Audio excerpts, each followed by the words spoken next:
we'll start with a little talk with some of the stuff that I found a bit confusing with the pulmonary stuff.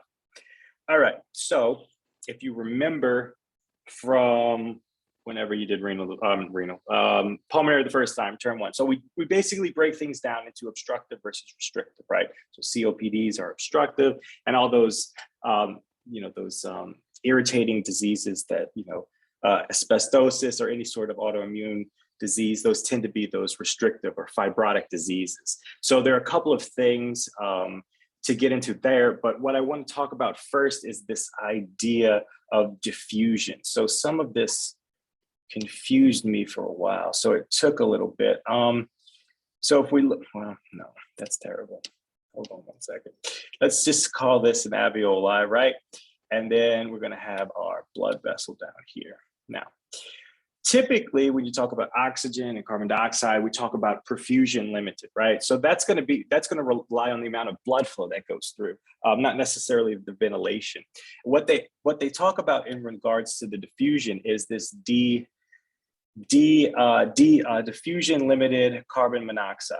Okay, so we're going to get to that in a second. The first thing I want to talk about is the idea of diffusion and this idea that we obviously have to cross this barrier. So this is the main point that you want to get across, is that this barrier is where all of the oxygen is going to get into the blood, all the carbon dioxide is going to get out. So when we talk about these different diseases, obstructive versus restrictive, this is a major component of it. So let's start off with the obstructive things. Now, when you talk about COPD, particularly emphysema, there's not a problem with this diffusion gradient, right? So they talk about with emphysema, they talk about these pink puffers, right? They're pink because they're oxygenated, right? So they don't have a problem with this diffusion component.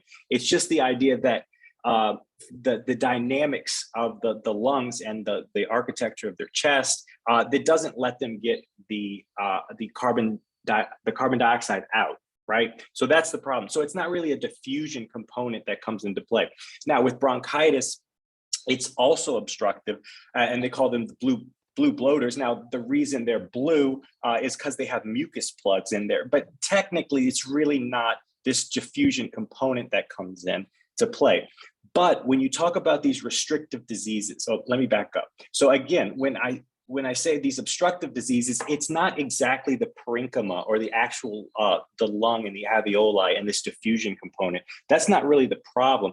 The problem is the fact that they have this barrel chest, and the outer aspects, the pressure that's forming on the outer aspects of the lung, and the outsides of the lung, that's causing the problem. Okay, but when you talk about these restrictive diseases, we're talking about fibrosis and stuff around this diffusion gradient.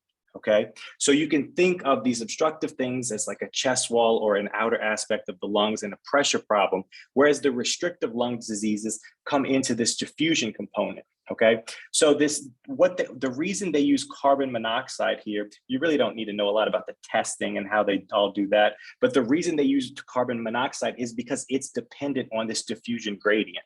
Okay, so they could use all those little tests they use with the carbon dioxide, and they could figure out because carbon monoxide is reliant on this diffusion gradient, they can use that to determine if there's some sort of problem getting getting air from the alveoli to the blood and vice versa.